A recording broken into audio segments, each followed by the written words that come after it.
Okay, so I have a quick question too.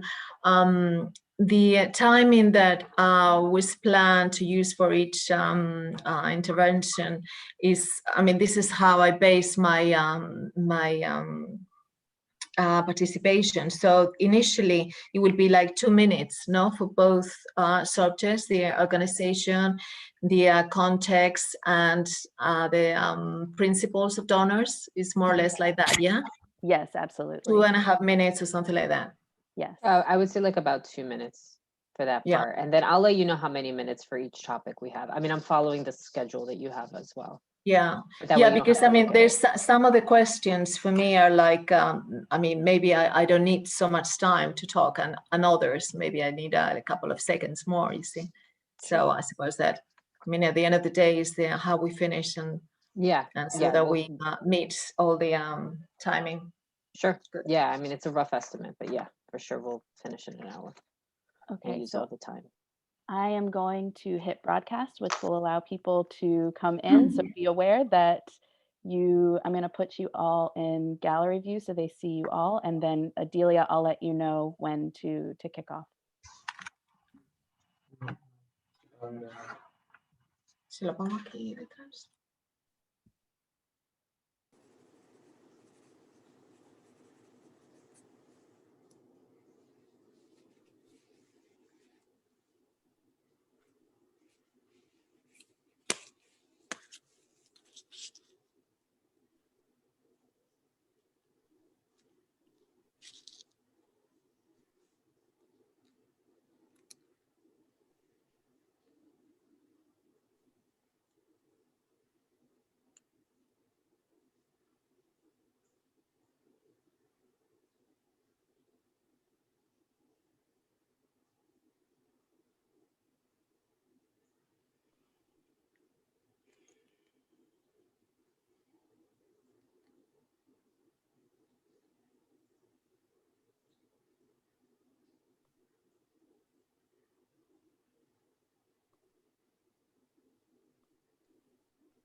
Good evening, everyone. Welcome to our online event that Fedora is happy to co-host together with our partner, the King Baudouin Foundation US in New York. I'm Edilia Gens, the director of Fedora, and I'm joined here today by my team, Solène Megueux, Hélène, and François from Paris. As you know, our organization is committed to supporting innovation and creativity in opera and ballet. And we encourage collaboration, intercultural dialogue, and accessibility of opera and ballet through our annual prizes competition and our platform that is co-funded by the European Union. As our world is bracing itself as we are facing the second wave of COVID-19, we believe that such exceptional times require exceptional meetings, such as today, to come together in solidarity, to share knowledge and best practices in fundraising, to help each other in our efforts of sustaining these art forms. We are therefore delighted to welcome participants from 17 countries, you all, who are connected to this call, representing diverse nonprofit organizations that are operating within the performing arts world in Europe and the US. I wish us all an insightful meeting, and now I wish to hand over to Elena Fontinatos, from the Deputy Director of the King Baudouin Foundation in the United States, who will be moderating this conversation. Elena, over to you. Thanks, Adelia. Hi and welcome. I'm Elena Fontinatos, the Deputy Director of KBF US, as Adelia introduced me. It's great to be here, and thanks so much for taking the time today. These are strange times, so we definitely appreciate everyone's ability to join us. There are some familiar names in the attendee list, but for those who aren't familiar with KBF US, please allow me a brief word. The King Baudouin Foundation United States facilitates thoughtful, effective giving to Europe and Africa. We enable US donors to support their favorite causes overseas. We also provide European and African nonprofits with cost-effective solutions to raise funds in the US through a tool we call American Friends Funds. We have over 450 American Friends funds, including with institutions like the Rijksmuseum in the Netherlands, the Bavarian State Opera in Germany, Fedora, and the National Library of France, amongst others.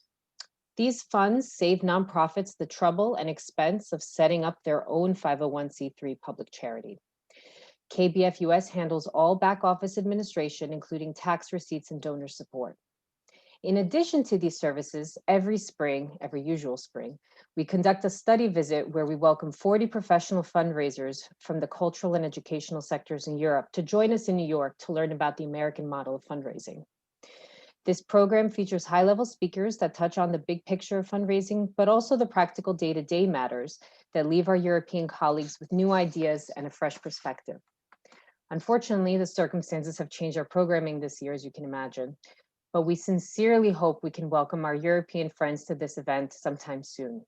If you're interested in learning more, please do reach out to me directly. My contact information will be available after the webinar today. Now, a couple points to remind our audience joining us. You're entering in listen mode only. This session is being recorded today. And we will open to questions at the end of the discussion, but you can submit questions at any time at the bottom of your screen through the Q&A feature. We encourage you to pop in a question through the talk as it comes into your mind. We will be dedicating 15 minutes towards the end of the webinar today to get through the questions, which will be moderated by myself. Now, if I may, I'm going to introduce our speakers today. Our first speaker is Ms. Coralie Toevs. Coralie is the Assistant General Manager for Development at the Metropolitan Opera here in New York. She originally joined the Met as Director of Annual Giving. She is the former Director of Development for the New York Philharmonic and Manager of Membership and Special Events at the Brooklyn Museum. She began her fundraising career in Eugene, Oregon, as Assistant Director of the Oregon Bach Festival and Director of Development for the Eugene Symphony. She has also been a featured speaker at our study visit, usually in person, and we hope to welcome her again to that soon. Our next speaker is Marissa Vasquez-Shelley. Marissa is the Director of Private Patronage at Teatro Real in Madrid. She has been active in the cultural sector since 1993, and she joined the Teatro Real in 2003. She sits on the board of directors of Opera Europa and is part of the advisory committee and founder of the Fundraising Academy of Opera Europa, where she's also a professor of the opera management course. She has also been a previous participant of our study visit in 2010, and we are most happy to welcome her in a speaking capacity this year. Now, I will invite each speaker to give us about a minute or two, maybe some more information about their organizations and any specific notes that they have about their context, and perhaps already what they see as fundamental touchstones or principles in donor relationship building. So I'll turn it over to Coralie first. Thank you very much, Elena, and thank you, Adelia. It's a real pleasure to be here speaking to everyone, although I'm really sorry I can't see everybody's faces. It's very odd to be on Zoom constantly and not be able to see the people you're talking to. I think you all know the Metropolitan Opera. It's one of the largest opera companies in the world. We've been around since 1883. We've been doing fundraising since the 1930s. The operating budget is roughly 47% from ticket sales and other kinds of earned revenue, and 53% from fundraising. And with COVID-19, it's 100% fundraising and 0% ticket sales because we canceled the entire 2021 season and the last quarter of the 1920 season. So we are totally dependent on fundraising, and it's been an interesting last 6 to 8 months of what's been happening at the Met, and I'll tell you more about it as we go along. In terms of principles of fundraising, to me, it's all about personalization, to be as personal as possible, to be as responsive as possible, and to have a really good database. So, wonderful. Marissa. Thank you so much, Marissa. Well, thank you everyone for organizing. Thank you for signing in, and big thanks to the technology that allows us to have this meeting in this time of quarantine. Well, regarding Teatro Real and the budget, we are private and public. When I started 17 years ago, 70% of the budget was public. And now in the last few years, only 30% is public and the rest is private, which is fantastic. In the context of the pandemic, we are actually opened at the moment. On the 1st of July, we reopened with Traviata. We performed 29 days without any incident, with a great success and no any problem with contagion or similar. And after the summer, as was planned, September 18th, we opened the season with Un ballo in maschera, with the big support of the royal family, of the politicians and the public that was looking forward to come back. So, of course, with the maximum guarantees of sanitary security, we have invested a lot of effort and money to make sure that with the strictest security measures and the public feels safe. The principal donors of the relationship at the moment, I think in these very difficult situations when crisis with the economy is having so many problems, the unemployment, the poverty, I think there are probably three main reasons for which the donors should carry on supporting us. And one is very romantic. That would be the sense, the pure sense of philanthropy and the true conviction that the culture is fundamental and essential. Another one, it could be like the sense of duty. We call these donors benefactors, protectors. So now is the moment to demonstrate that they really are protecting us, and this is the real meaning of those words. And there's another one that is probably more, I don't know, self-interest. They all love opera. The culture is part of their life, so it's on their own benefit. I think that when this pandemic passes, that it will pass for sure, I hope, they will want to come back to the wonderful Metropolitan, to the wonderful Opéra de Paris, Teatro Real, and all of these wonderful theaters that are represented by you. So they need to help it and keep it, because it's their own benefit. So I think that, I mean, there's quite a lot of touchstones, but I can think of these three ones. Great. Thank you both so much for those words of introduction, which are helpful for us to jump into our topics. Let me quickly outline them so everybody knows how this discussion is going to go. There will be time sessions. I'll be moderating and alternating between speakers. We will finish on time, and we'll make sure things get moving along so that we have plenty of time for a Q&A at the end. The first topic will be immediate response to COVID. The second will be trial and error in the new normal. The third will be fundraising when the doors are closed. And the fourth will be implications for the future. So let's get started with our first topic, which is the immediate response to COVID. We have 5 minutes for this topic. I'll start with Corey, and I'll just be alternating between the two of you. So my first question to you is, how did you first communicate with donors? What was going on, what the Met's plans were? The Metropolitan Opera shut down completely abruptly on March 12th. We literally sent an email to everybody who had tickets. We're closed. The performances are canceled.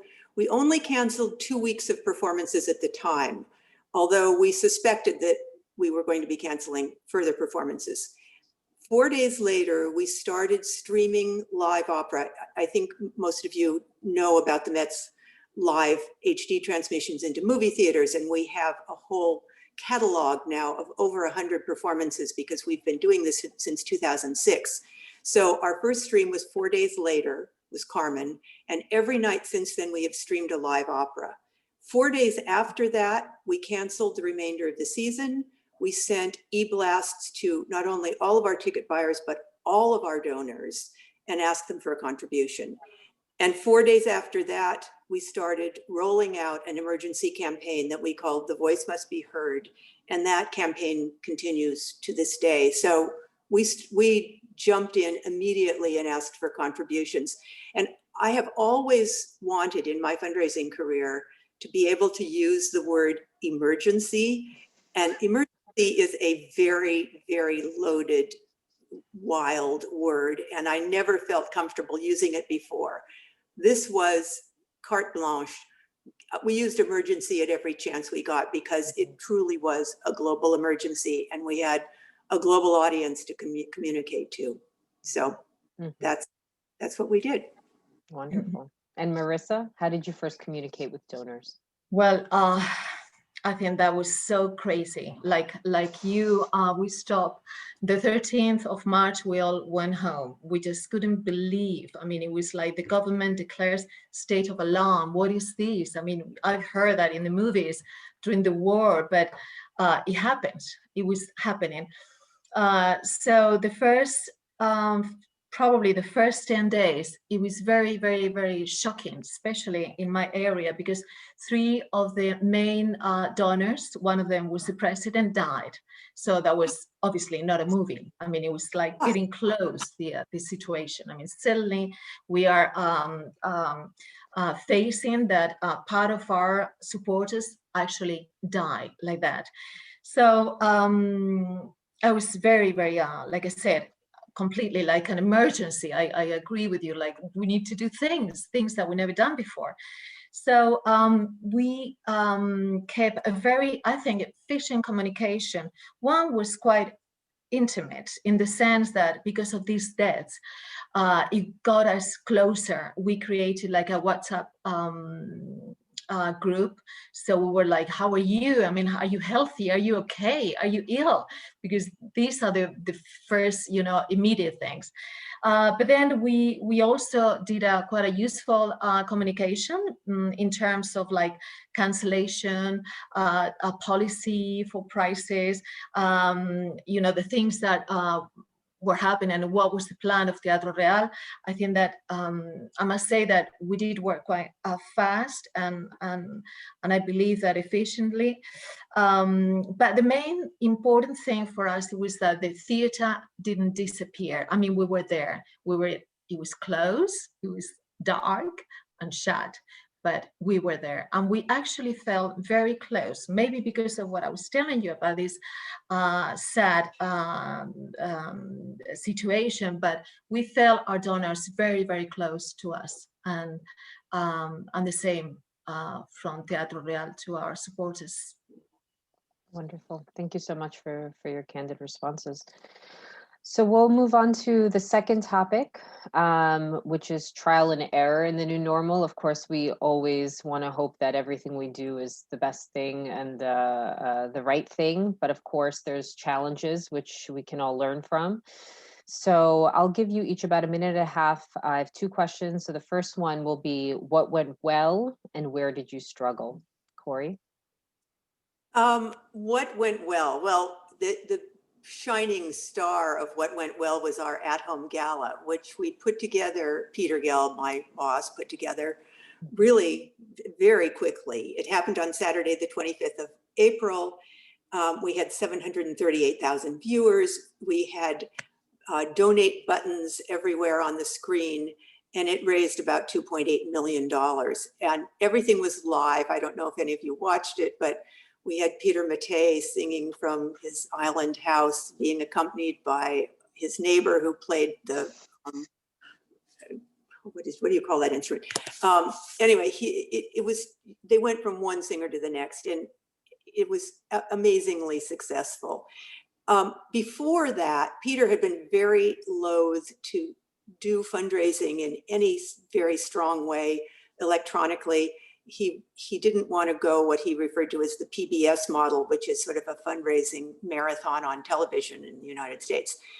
But in this case, we convinced him, and he realized the value of asking for money on screen. And we did it just almost constantly. We do it every night on our live opera streams, and that has been a huge success. Where did we struggle? Honestly, it was more technology than anything else.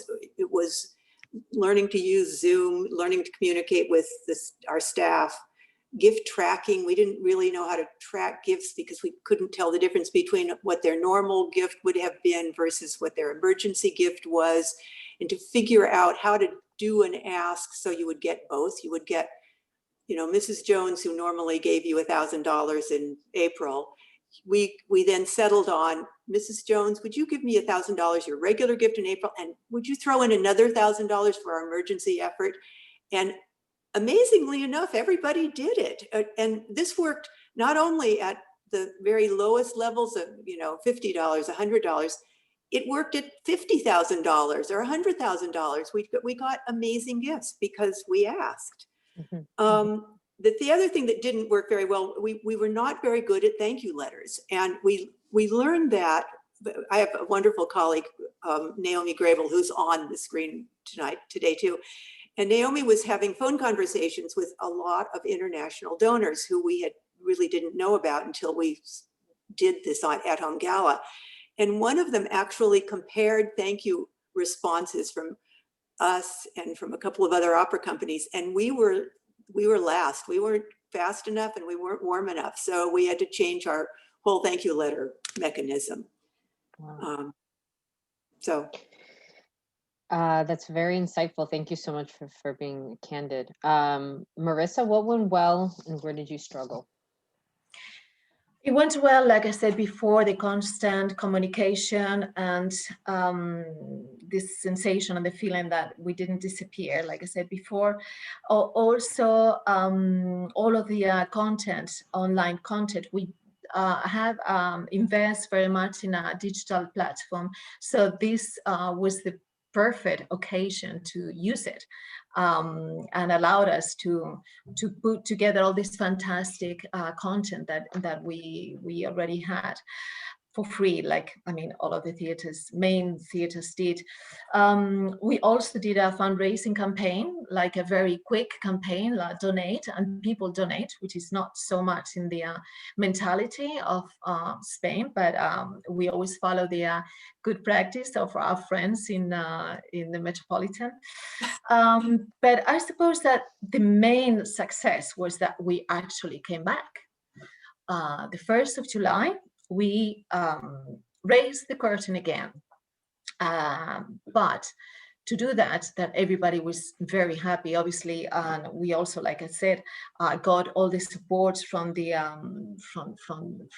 public, from the media, from the administrations. But we did struggle, of course, because everything was incredibly complicated, as you can imagine. I mean, suddenly we have to reinvent the auditorium. We have to prepare everything with this strict normas, rules of distance and sanitary measurements. So of course, people sometimes they weren't happy because maybe they didn't like where they were seated, or they thought that the distance wasn't good enough. I mean, probably we could have done certain things better, but mainly the fact that we came back. I think that was one of the most successful things that we ever done in the short story of Teatro Real. And Marissa, I'll continue with you and then I'll turn to Corey. How did you find new ways to keep your donors engaged? Well, I think that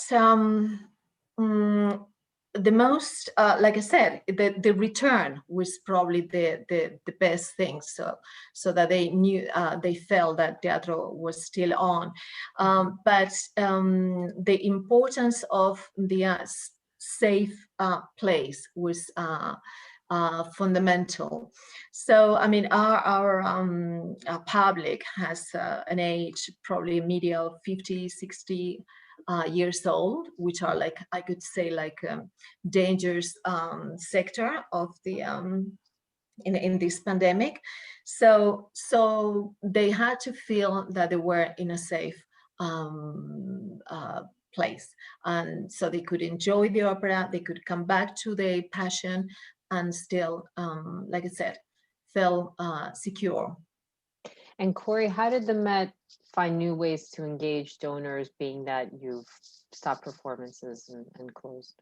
We are fortunate in having this huge catalog of recorded performances. And it's not just the live in HD transmissions, and there are 120 some of them in the catalog, but there are also PBS telecasts that go back to the 1960s. And then there are radio broadcasts which go back to the 1930s. And all of that content is packaged and available to stream for a very modest monthly cost of, I think, $14 a month. And we call it Met Opera On Demand. And that streaming service, which had a few thousand subscribers before we shut down, now has quadrupled, or maybe even more than that, the number of subscribers to Met Opera On Demand. We also we did a rebroadcast of the at-home gala in June, which unfortunately did not do as well as the original broadcast, but it would be hard to top the original broadcast. Then Peter's next great idea was to create our Met Stars live concert. So we chose 12 really important opera singers, starting with Jonas Kaufmann, and it's going to be ending with Anna Netrebko. And we found a spot in some beautiful place in Europe or in the United States where they could perform in a safe setting. And we have to keep moving around because the virus keeps moving around. So Joyce DiDonato was supposed to have sung in Spain, and then we had to move her to Germany. But we spent money on that, and we flew production teams around. So those cost, you have to pay $20 for a ticket to that. And so far, that effort has made over $1 million in little ticket purchases. So all of that online content has kept donors who want to have a lot of opera happy. In fact, there are two little old ladies who live on the Upper West Side of New York, and they have every night since March 16th, when we started streaming, watched every single stream. And so they've been in the newspaper and on television. They're a riot. What can I say? The wonderful thing that really surprised us was the response from people that we knew watched our live and HD transmissions in movie theaters, but we didn't have their names, we didn't have their email addresses, and we didn't have their regular addresses. So we had no way to proactively fundraise to them. By doing the at-home gala, they identified themselves to us. We have thousands of new donors because of the online presence. And they weren't big gifts. They were all, gifts of $50 or $100 or $150, but there are thousands of them. And the thing that was most rewarding for us is we started the year a year ago when everything was fine, with about 2,000 of our 45,000 total donors were outside the United States. Mm-hmm. We ended the year, and that number of people outside the United States went to 8,000. So we gained 6,000 donors, and they hadn't even been in the database before. We had no idea who they were. So we have a whole new group of donors to try and engage with and keep happy. And the biggest question for us over the next 9-10 months will be what's going to happen when it comes time to solicit them for a second gift, and we're still under lockdown. Mm-hmm, mm-hmm. And we've transitioned quite thoughtfully into the third topic about fundraising when doors are closed. And I think we've covered a couple of the questions, but let's dig in a little bit more into what you've both been saying. Maybe Marissa, because we've heard from Corey that they very quickly were able to pivot, very quickly were able to put content online and start asking for folks to not only support the Met as they have in the past, but to also contribute more because of the emergency. At what stage was the Teatro Real able to start to shift from stewarding the donors and to start asking for gifts again? Was it immediate? Did you take certain sensitivities into account? Oh, sorry. Okay. Apart from that campaign of crowdfunding that we did in the emergency, we never really stopped asking, because we have never really stopped except from these 3 months of the quarantine. In June, we renewed the abonnements of the present reason. And now we are in the process of renewing all the memberships of our donors. So obviously, I mean, the situation is not the same, and probably we will lose some of the members. We hope not, but it could be possible the same way that we have lost some of the abonnements in this new situation, which is completely exceptional. Mm-hmm, mm-hmm. And Corey, maybe how have you handled what has been your strategy in terms of making the actual ask during the sensitive time? Is it more time on the phone with donors? Is it employing, you know, I don't suppose you're doing mailings, or what has been the actual ground war? We actually we are capable of doing mailings. There's a small skeleton crew left, you know, in the Opera House, mostly security guards. There's one person in the mail room to open the mail and scan checks and show it and email it to us so we know what to do with it. And a couple of people in finance who process the checks and get them to the bank. But we have done a much greater percent of our asks have been via email and via phone. Peter Gelb also became much more involved with fundraising than he ever had been before. And he personally called almost every board member and asked them for an emergency gift. And then they almost all said yes. And then I would take over and, you know, deal with the paperwork on it. We also have him doing now catch-up phone calls, just saying, you know, how are you and how are you doing? Because he said, I don't want to always be asking them for money. So now I have to take a break and be nice to them. And then I'll go back to asking them for money afterwards.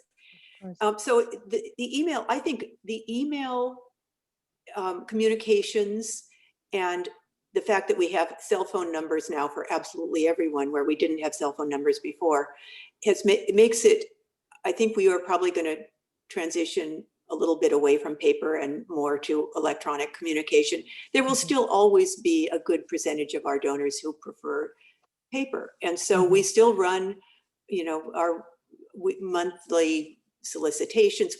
We are on a rolling every month. There's a certain percentage of our database who renews their gift.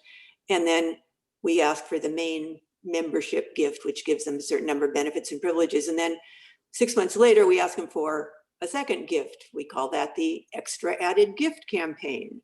And that usually sometimes comes with extra recognition. Sometimes it comes with a present like a CD or an extra pair of dress rehearsal tickets. So we don't have all of those goodies to give away, but that doesn't seem to have made a huge difference to people. I think people get in the habit of giving. And once they've made a gift for 2 or 3 years in a row, you can sort of count on that. And one thing that I forgot to say at the beginning is how little money the Metropolitan Opera gets from our government sources. The most in, you know, all we get in total in terms of percentages of gifts from government sources is about 0.5%. It's, you know, a few $100,000 total, and considering how much we raise, that's a teensy weensy amount. So we don't, we really are totally reliant. And most of our, also, we don't get very much corporate support. We have some very large corporate sponsors like Rolex, you know, we love Rolex, they love us. But in Bloomberg, but other than that, we don't get huge corporate gifts. 90% of our contributions come from individuals. So that's where we've focused our efforts. And I can hear some of the gasps through the Zoom call from our friends in Europe, even though their lines are muted, because I think that is very much a different case, of course. So we'll move on now to the final topic, which will give us plenty of time for the questions, and you'll each have a few minutes just to talk a little bit, and we'll start with you, Marissa, about the implications for the future, maybe how this uncertainty is going to impact your planning for the opera, how you think you can reinvigorate donors given the situation, and mitigate any negative effects that the opera has been having. You're muted. You're still muted. Marissa, you're muted. So we're going to turn to Corey so you can maybe figure that out. Yeah. Oh, now there we go. I'm sorry, Okay. I just forgot. That's Yeah. okay. Okay, I'm sorry. No, It's I okay. was, if you allow me to go back to the question before Sure. about the strategies, I didn't mention, of course, apart from the philanthropy, from the what we said before, the sense of duty and the self-benefit, which is probably not enough in those moments. We always felt that it's so important that the donors feel useful and they feel committed to the organization. So we are starting to ask for special projects that have very much to do with the situation that we're living in now. For example, we had the educational courses and talks. This is something that we wanted to pass into a digital platform. So this is something that we will probably need to get some support from companies or individuals. For example, now since we're open, we change the filters of the air. We change them very, very, very often. We usually, normal situation, you will do it maybe every 3 months, and now we almost do it like every 2 weeks. So these kind of things this sounds beautiful to like communicate. Imagine for a company, they clear the air. They have so many possibilities. We had actually 70,000 masks donated by one of our supporters that comes from Hong Kong. So he donated in the very, very early stages 70,000 masks, so that this is one of the example. So going back to my question, shall I carry on? Yeah. Yeah. We just have maybe 30 seconds, just so we can move on to the questions answer. If you want to give us a word about implications for the future, and then we'll turn over to Corey. Yeah, of course.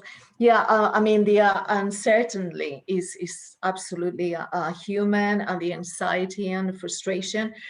But I think that, we're using this military language, the war and all that, but we absolutely believe that this is going to pass, and we have to be proactive.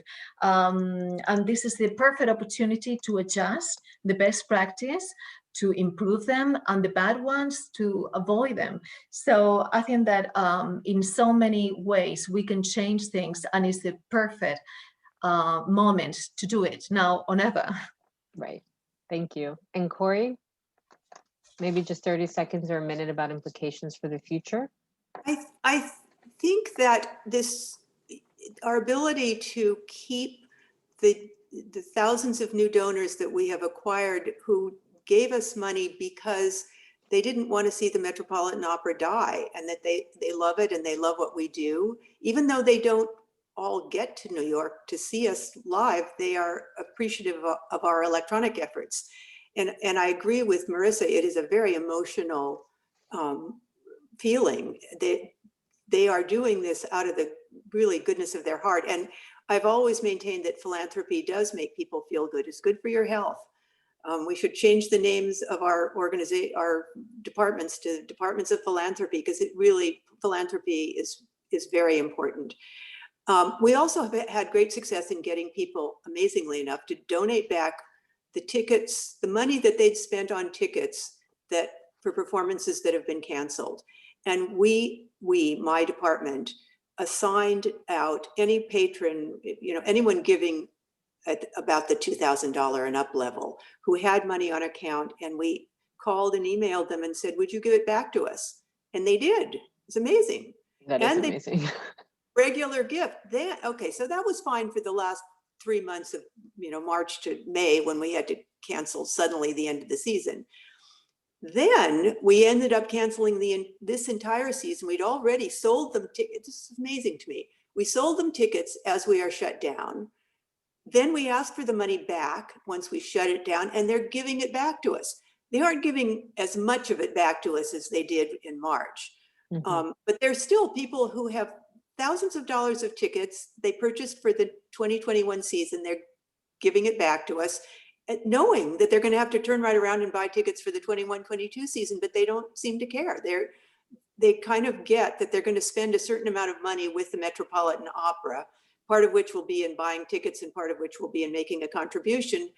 And when the chips are down and we're in a global pandemic, it's all sort of the same budget that in their mind. And so they're happy to give it to us, which I'm always flabbergasted when that happens. That's wonderful. So, that's wonderful. And surprising also. So let's take some time now to turn over to some questions. I see that we have quite a few. And let me introduce Adelia back into the fold. And she will be kicking us off with our first question. There's Adelia. Thank you so much for those insights. We have a question that we received through the chat. It's about cultivating new relations in these difficult times. The question is, how have you managed to cultivate new individual donors during this period? So completely new encounters, how did that work out for you? I'll be happy to try and answer that. It's not easy. We're used to being able to take people to dinner and the opera and meet them in person. So the only way we can do it now is via the telephone or via email. And we have many, many thousands more names of new donors than we know what to do with. So the first thing we did was wealth screen as much of them as possible. And then we assigned them to members of the development staff to make phone calls or send emails. And we've met handfuls of them. We are about to do sort of Zoom sessions. We're hoping to do Zoom sessions in the language of the donor. So we have for example, we have a certain number of people in Poland. We happen to have a Polish woman who's on our board who's fluent in both English and Polish. We have a Polish singer in our Young Artist Development Program. So we're going to invite all of those people to a Zoom session. We hope to do it in Polish. And let them meet the singer and learn about the Metropolitan Opera that way. So we're trying to figure out how to group these into some sort of reasonably small enough group that we can have a personal Zoom interaction with. Yeah, that's the nice thing about, I guess, technology. In the end, you can personalize it even more than in reality. Exactly. Great. Right. Elena, maybe I pass over to you for the next question. Maybe Marissa had a comment about that question. Yes. Okay. You're muted again, dear. I think I'm going to keep it on, if you don't mind. No, please do. Yeah. No, new donors. We since now we're using the social media so much, and this language that is so common for the youngs. So we are gaining a lot of new public from this the early ages, like 20s, 30s. Because, like I said, the social media is being so important. So now I think that whenever we can come back to the normality, we're going to have a new public coming to the real thing, which is to listen to the opera in an auditorium.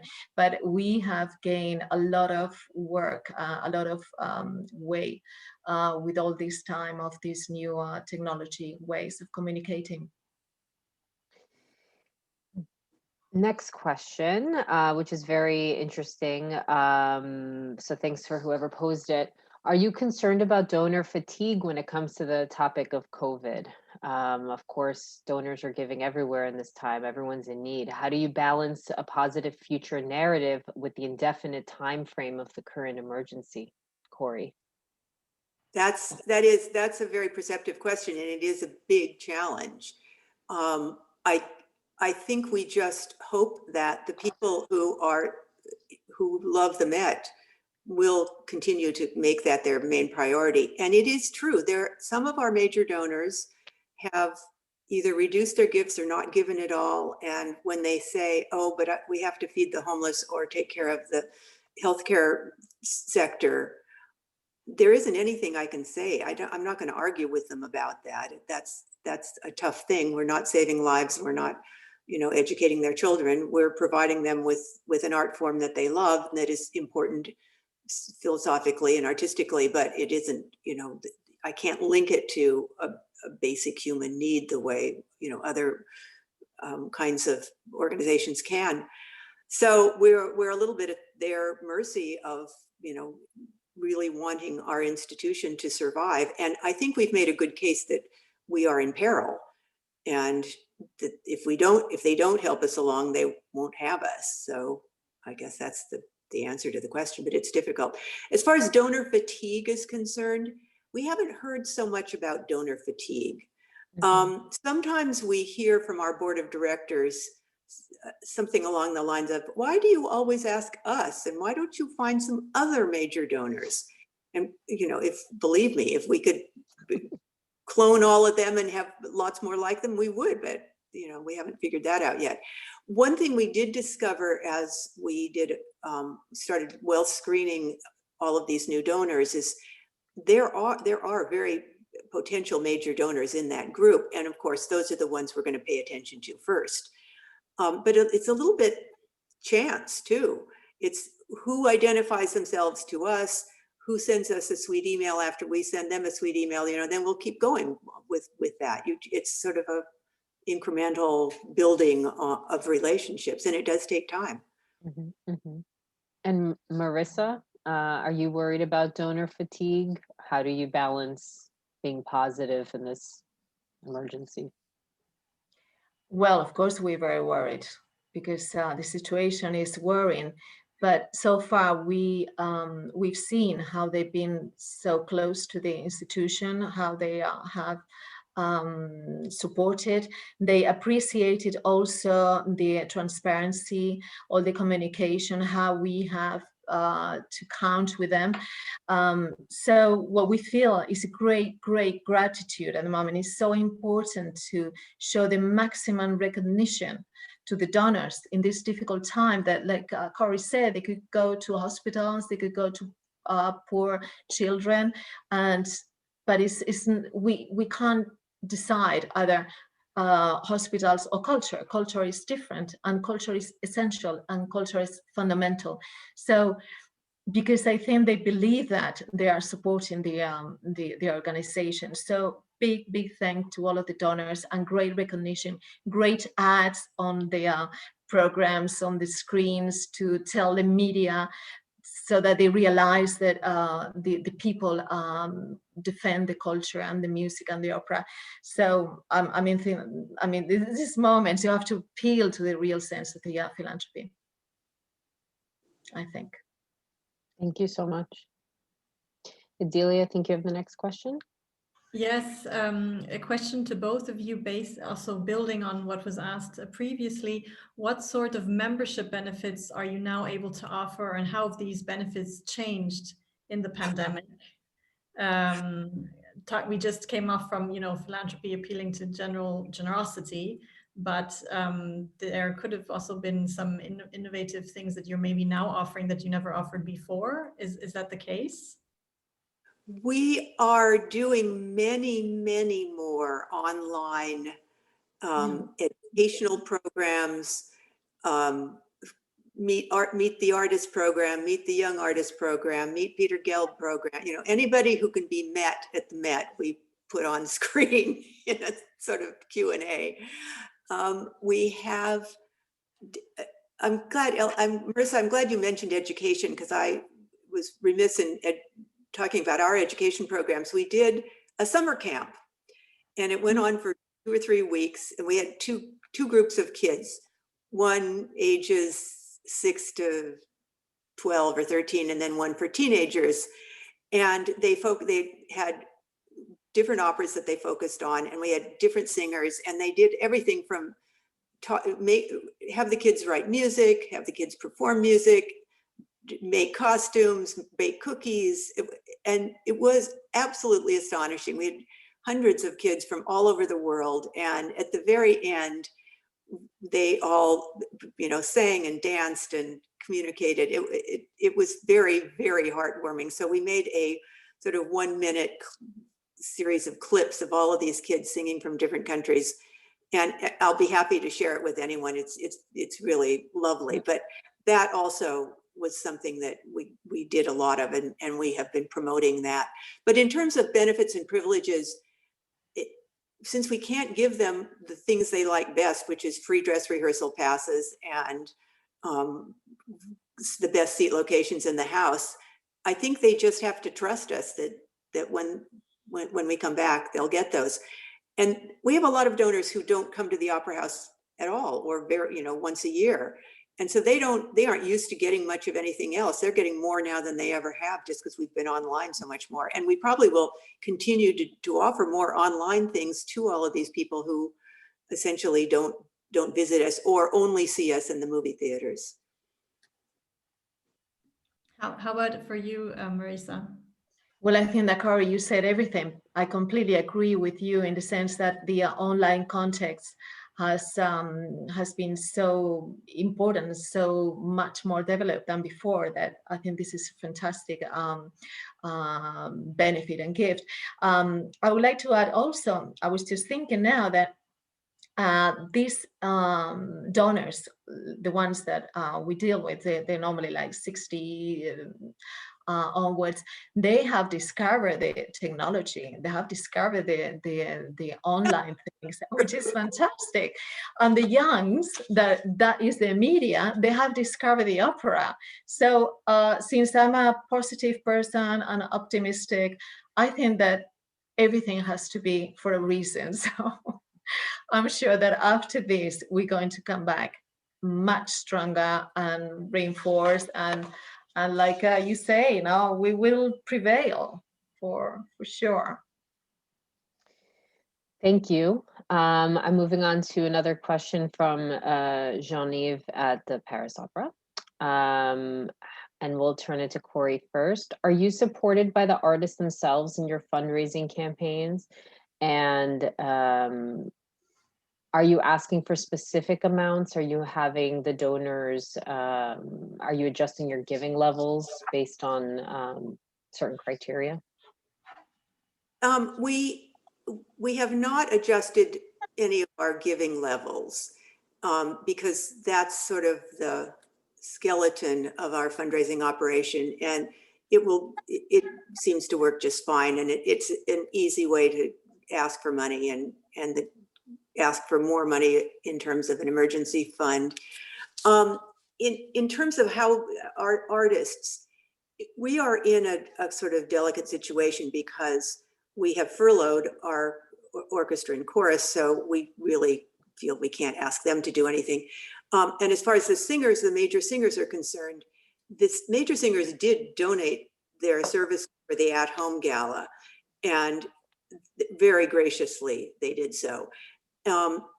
When we started the Met Stars live concerts, we are paying them to do that, and so that those concerts have expenses that go, or much higher expenses that go with them, but we couldn't not pay them.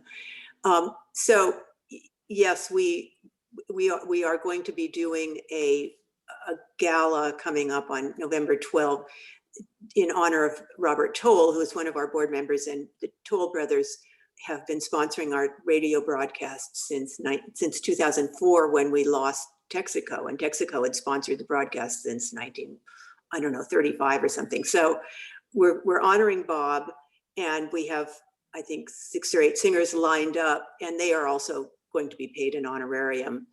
But it's sad for the singers because, normally the honorarium does not replace their salary, but we don't have, we've lost half of our revenue, so we don't have any money to pay them either. So it's kind of a difficult situation. Singers have been amazingly supportive.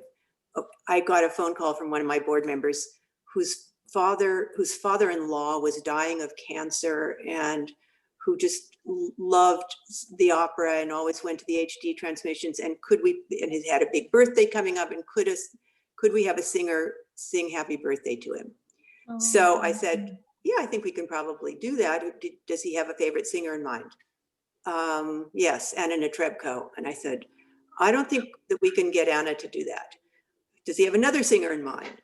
And they said Isabel Leonard, and we went to Isabel, and she recorded the most beautiful version of Happy Birthday, which And she not only recorded, but she knew all the technology to get it to him on his cell phone. I didn't even know what they were talking about, but they got the happy birthday message to him, and he was just so grateful. So the artists have been wonderful about that. But Peter Gelb is also very careful to, he's got all of the relationships, and these are all his decisions. The development office has nothing to do with that. And I just, if we need an artist for something, we go through Peter, and he, will arrange for something good to happen. And Marissa, have you been supported by the artists themselves during your campaigns? And also another little question is, have you changed your giving levels? Starting for this second question, no, we haven't changed the giving levels for the moment, especially because we came back and because we hope that this will pass as soon as possible. In the future, talking maybe in 1 year, 2 years, we don't know. We will cross that bridge when we had to. But at the moment, on the contrary, we really hope that they will support us as we need this participation. Regarding the artists, we don't normally do these galas. Well, we do actually. In fact, we had planned one for the 21st of November, but we have postponed it to June, next June. Normally in Spain, or at least in Teatro Real, we don't do these kind of galas that you do in the Metropolitan with the artists. Where we found a fantastic support is in the way that they have collaborate with the new productions and the new productions of the opera. For example, when we opened with Traviata the 1st of July, obviously we had to change completely everything. So they have to like relearn, rehearsal the new stage, everything with the separations and all that. So we have found the artists very committed to the situation, and helpful and wonderful, and they're so sweet. I mean, it's fantastic to have them all on our side. It's their side. Now we're going to give each speaker about 30 seconds just to share some final thoughts. Corey? I think fundraising as a field, and in general, the people that I've worked with over the years, I think we are all very optimistic as a group. And I know I am. I always see the glasses half full, and I don't see that there's any danger in anything. And I've been rewarded throughout these past months in how wonderful our donors have been, and how much they appreciate our organizations and our art form.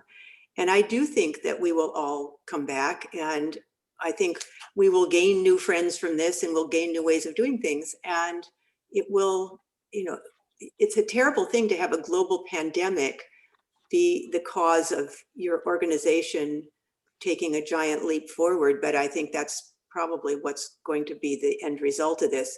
And I am going to be exceptionally curious as to how the numbers and the dollars compare once we get to September of 2021. What will be the final tally of this time frame? That out of curiosity, I'm dying to know what the answer is, but we won't know until then. Marissa, any final words? I'm very positive too, like Corey, and I think it's time to step back, to reinvent ourselves.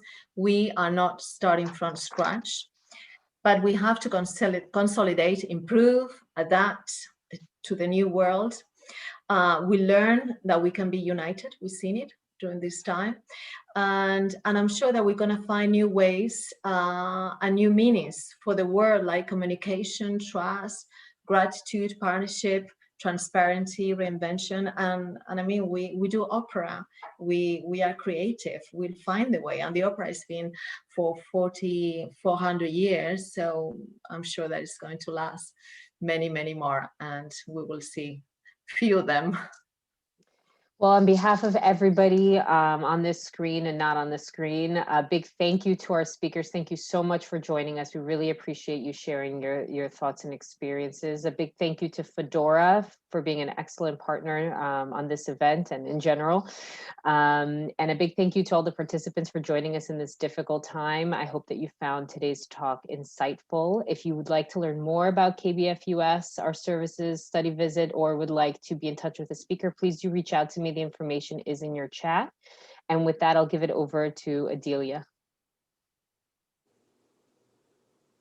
Thank you so much, Corey, Marissa, for your time and sharing these insights, and also for sharing your positive mindset that inspires us all to keep on going and never giving up. Thank you, Elena, and your team. I can just say it's a pleasure to, keep the transatlantic bridge active also in this crisis, and also to all the helping hands behind the scenes to make this event go live and to share this with everyone. On a closing note, I just wanted to say that Fedora has still a call for applications open until December 1st. So for all of you who are looking for funding to support new ballets, operas, education projects, and digital projects, there's a possibility to receive funding for this if you go onto our website, fedora-platform.com. And to conclude, I wanted to quote Yo-Yo Ma, who recently published a very inspiring article in Time magazine, saying that the pathway to a better world begins with culture. We are all cultural citizens, and culture will be the engine of our reconstruction, as it always has been. So on this note, I wish you all the best. Take good care of yourselves, and hope to see you in the near bright future in person. Thank you so much. Everybody. Thank you, Elena. Thank you, Adelia. Bye, Marissa. Bye, everybody. Bye, Corey. Bye, everyone. Bye. Thank you so Thank you, much. everybody. Thank you. Thank you. Bye-bye.